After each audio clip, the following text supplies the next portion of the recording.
नमस्कार, मैं अशोक विश्वकर्मा। हिंदी परख में आपका स्वागत है। आज का विषय है महाकवि भूषण। हिंदी साहित्य के कवि, पाश्चात्य साहित्य सिद्धांत, हिंदी भाषा का इतिहास से संबंधित वीडियो का लिंक डिस्क्रिप्शन में दिया हुआ है, वहां से आप देख सकते हैं। आज का वीडियो काफ़ी रोचक और प्रेरक होने वाला है। इसमें भूषण की जीवन परिचय और साहित्यिक परिचय तो बताया ही जाएगा, इसमें भूषण के कवि बनने की उस घटना का भी जिक्र किया जाएगा जिसमें भाभी के ताने के जवाब में 1 लाख स्वर्ण मुद्राओं का नमक खरीदकर भाभी के पास भिजवाया था। साथ ही भूषण की उस कविता को भी सुनवाया जाएगा जिसे सुनकर औरंगजेब तलवार लेकर मारने के लिए दौड़ पड़ा था। तो चलिए जानते हैं महाकवि भूषण को। रीतिकाल के महाकवि भूषण ने घोर विलासिता और श्रृंगारिकता के युग में सोती हुई राष्ट्रीयता के मानस को वीर रस से जागृत करने का प्रयास किया है। जिस समय भूषण का हिंदी साहित्य जगत में पदार्पण हुआ, उस समय रीतिकालीन कवि सूरा सुंदरी के नशे में डूबे विलासी और अकर्मण्य राजाओं के लिए श्रृंगारी कविताओं की रचना कर रहे थे। ऐसे समय में भूषण ने अपनी ओजस्वी वीर रस में पगी हुई कविता से देश की दशा और दिशा देने का प्रयास किया। लोगों की हृदय के अंदर देशभक्ति की भावना जागृत करने का प्रयास किया। भूषण को रीतिकाल का राष्ट्र कवि कहा जाता है और उन्हें हिंदी साहित्य का सर्वप्रथम राष्ट्र कवि माना जाता है। घनानंद, बिहारी, पद्माकर, केशव आदि रीतिकाल के प्रसिद्ध कवि रहे हैं। इसके बाद जानते हैं भूषण का जीवन परिचय। भूषण का जन्म 1613 ईस्वी संवत 1670 में कानपुर के तिकवापुर गांव में हुआ था। निधन 1715 ईस्वी और विक्रम संवत 1772 हुआ था। आचार्य विश्वनाथ प्रसाद मिश्र के अनुसार इनका मूल नाम घनश्याम था। जनश्रुति किंवदंती के अनुसार इनका मूल नाम पतिराम मणिराम है। इनके पिता हुए पंडित रत्नाकर त्रिपाठी। हिंदी के रीतिकाल के रस सिद्ध कवि चिंतामणि त्रिपाठी, मतीराम और नीलकंठ भूषण के भाई थे। भाभी के कटु व्यंग्य से मर्माहत होकर भूषण ने घर छोड़ दिया था। कवि बनने की प्रेरणा भाभी के ताने से मिली। आपको बताया गया कि भूषण का जन्म तिकवापुर गांव में हुआ था। यह गांव कानपुर की घाटमपुर तहसील में पड़ता है। भूषण अपने भाई चिंतामणि के साथ रहते थे। बचपन में गाय चराने यमुना किनारे चले जाते थे। एक बार भूषण गाय चराकर लौटे, वे खाना खाने लगे। उस दिन दाल में नमक नहीं था। भूषण ने जब भाभी से नमक मांगा तो भाभी ने उनको बहुत भला बुरा सुनाया। अभी तो कमाते नहीं हो, जब कमाने लगोगे तो नमक वाली दाल खा लेना। भाभी की कड़वी बोली सुनकर वे बिना भोजन किए घर से निकल गए। वे आगरा जाकर अपने बड़े भाई मतीराम के पास रहने लगे। वहीं पर भूषण ने कविता रचना सीखा। एक दिन मतीराम उन्हें औरंगजेब के दरबार में ले गए। मतीराम ने औरंगजेब को सलाम किया, पर भूषण खड़े रहे। औरंगजेब को यह बुरा लगा। उसने मतीराम से पूछा, यह कौन है? मतीराम ने बताया कि यह मेरा छोटा भाई है। औरंगजेब ने कहा, कवि का भाई है तो कवि ही होगा, सुनाओ कोई कविता। तब भूषण ने कहा, यदि हम दोनों भाइयों को जीवन दान मिले, यदि आप क्रोधित होकर हमें न मारे तो मैं कविता सुना सकता हूँ। औरंगजेब ने दोनों भाइयों को जीवन दान का वचन दिया। इसके बाद भूषण ने औरंगजेब को वीर रस की कविता सुनाई। कविता इस प्रकार है। इंद्रजिमी जंभ पर, वाडव स्वंभ पर, रावण सदंभ पर रघुकुल राज है। पौन बरी बाह पर, शंभु रति नाह पर, ज्यों सहस बाहु पर राम द्विज राज है। दावा द्रुम दंड पर, चिता मृग झुंड पर, भूषण वितंड पर जैसे मृगराज है। तेज तम अंश पर, कानक जिमी कंस पर, त्यो मलेक्ष वंश पर शेर शिवराज है।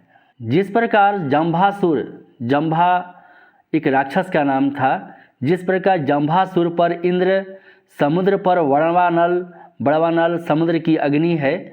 रावण के दंभ पर रघुकुल राज यानी राम, बादलों पर पवन, रति के पति यानी कामदेव पर भगवान शंकर, सहस्त्र बाहु पर परशुराम, पेड़ के तनों पर दावानल, दावानल जंगल की अग्नि है, पेड़ के तनों पर दावानल, हिरणों के झुंड पर चीता, हाथी पर शेर, अंधेरे पर प्रकाश की किरणें, कंस पर कृष्ण भारी हैं। उसी प्रकार मलेच्छ वंश यानी मुगल वंश पर शिवाजी शेर के समान भारी हैं। कविता सुनकर औरंगजेब तलवार लेकर मारने के लिए उद्धत हो गया, परंतु वह वचनबद्ध था और मतीराम तथा भूषण को तत्काल आगरा से चले जाने का आदेश दिया। भूषण रुद्रशाह सोलंकी के दरबार में जाते हैं और तत्पश्चात वे सीधे शिवाजी के दरबार में गए। उनकी कविता सुनकर शिवाजी भूषण को अपना राज कवि बना लिया। कहते हैं कि उनकी कविताओं से प्रसन्न होकर शिवाजी ने 52 गांव, 52 हाथी और 52 लाख स्वर्ण मुद्राएं प्रदान की। भूषण को अपनी भाभी के कड़वे वचन याद था, जब कमाने लगोगे तो नमक वाली दाल खा लेना। भूषण ने 1 लाख स्वर्ण मुद्राओं का नमक खरीदा और उसे बैलगाड़ी पर लदवाकर अपने गांव तिकवापुर भाभी के पास भिजवा दिया। इतना अधिक नमक देखकर तिकवापुर वासी दंग रह गए। नमक का ढेर उस गांव में रखा गया। इतना सारा नमक से वहां पहाड़ का ढेर बन गया। आज भी तिकवापुर गांव में उस नमक के पहाड़ के निशान मौजूद हैं।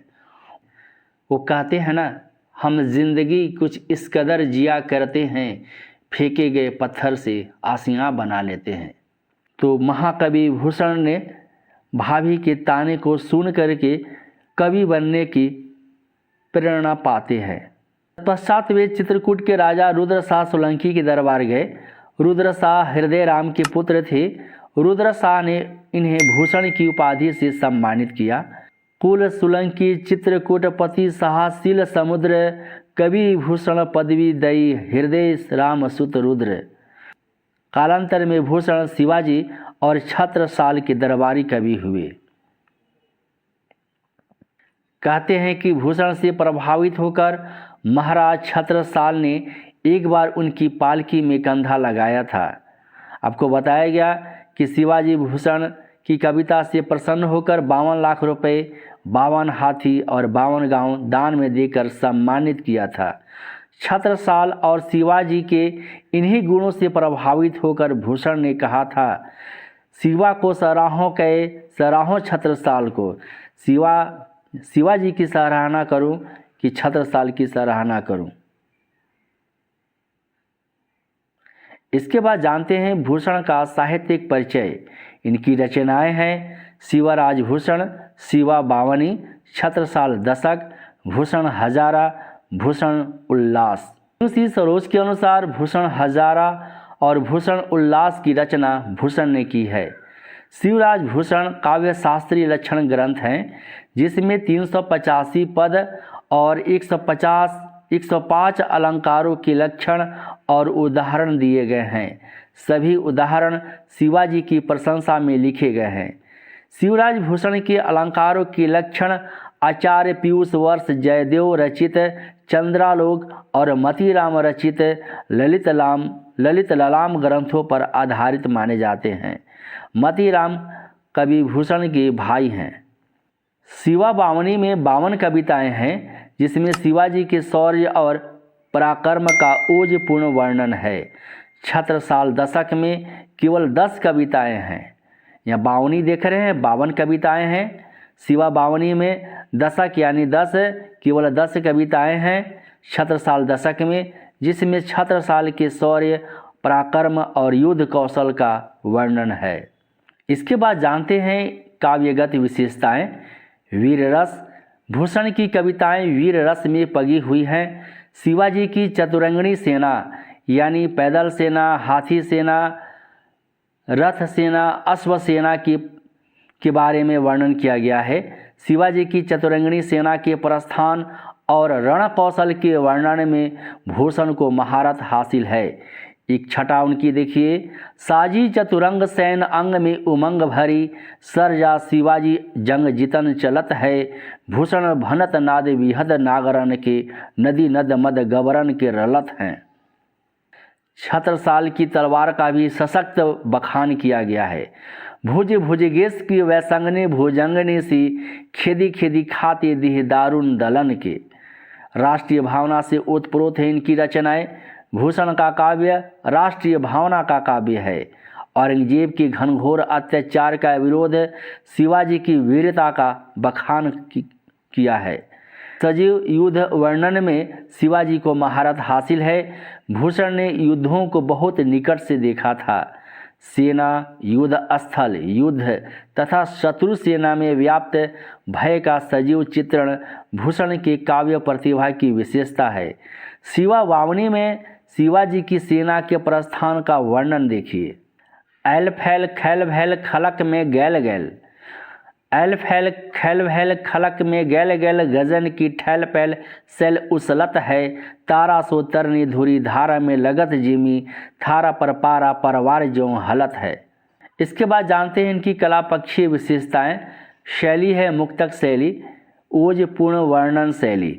भाषा है ब्रज, अरबी, फारसी, तुर्की, प्राकृत, बुंदेलखंडी और खड़ी बोली का समावेश है। इनकी रचनाओं में छंद, कविता, सवैया, दोहा, छपे विशेष रूप से इनकी रचनाओं में देखा जाता है। अलंकार, अनुप्रास, यमक, रूपक, उपमा, उत्प्रेक्षा, अतिशयोक्ति अलंकार। यमक अलंकार की सुंदर छटा इन काव्य पंक्तियों में देखी जा सकती है। यमक अलंकार किसे कहते हैं? जब एक ही शब्द दो या दो से अधिक बार आता है किंतु सबके अर्थ अलग अलग होते हैं तो वहाँ यमक अलंकार होता है। ऊंचे घोर मंदिर के अंदर रहनवारी, ऊंचे घोर मंदिर के अंदर रहाती है, कंदमूल भोग करे, कंदमूल भोग करे, जे तीन बेर खाती ते वे तीन बेर खाती है। इस काव्य पंक्ति में भूषण ने शिवाजी के शत्रु की रानियों का, मुगल की रानियों के दुख का वर्णन किया है, विषाद का वर्णन किया है। तो यहाँ पर पहले हम देखते हैं कि किन काव्य पंक्तियों में यमक अलंकार है। यहाँ दो बार आया है ऊंचे घोर मंदिर, यहाँ भी आया है ऊंचे घोर मंदिर। पहला जो ऊंचे घोर मंदिर है इसका अर्थ है ऊंचे विशाल महल, और दूसरा जो ऊंचे घोर मंदिर है इसका अर्थ है ऊंचे विशाल पर्वत। पहला जो कंदमूल है इसका अर्थ है राजमहल के स्वादिष्ट कंदमूल, और दूसरा जो कंदमूल है इसका अर्थ है कि जंगल के कंद के मूल यानी जड़, जो जंगलों में जो कंद होते हैं, कंदमूल होते हैं, उसके बारे में। और यहाँ पर जो तीन बेर आया है इसका अर्थ है तीन समय, और तीन बेर यहाँ पर आया है, तीन बेर यानी फल है। तो इसका अर्थ देखते हैं। ऊंची दुर्गम अटालिकाओं महलों में रहने वाली शत्रुओं की रानियां, मुगलों की रानियां अब ऊंचे पहाड़ों पर बनी गुफाओं में रहा करती हैं। जो रानियां पहले कलाकंद जैसे स्वादिष्ट व्यंजनों का उपभोग करती थी अब जंगल में मिलने वाली कंद और मूल यानी जड़ को खाती हैं। जो दिन में 3 बार सुबह, दोपहर और रात को भोजन करती थी अब 3 बेर यानी फल को खाती हैं।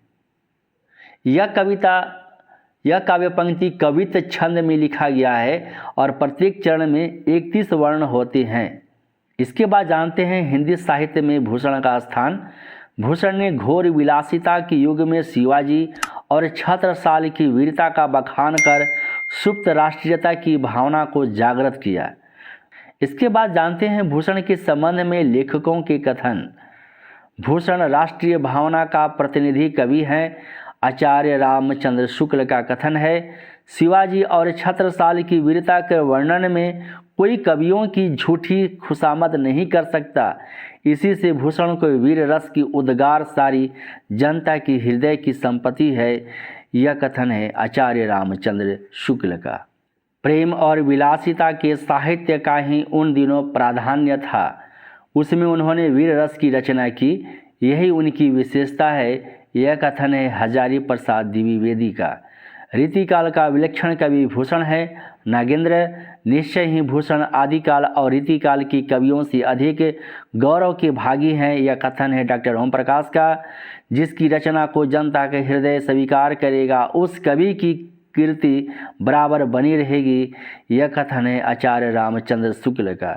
वीडियो कैसा लगा आप हमें कमेंट कर बताएं। यदि चैनल पर पहली बार आए हैं तो हिंदी परख को सब्सक्राइब करें, बेल आइकन को प्रेस करें ताकि नोटिफिकेशन आपके पास समय पर पहुंच सके। वीडियो को लाइक और अपने साथियों के बीच शेयर करें। नमस्कार।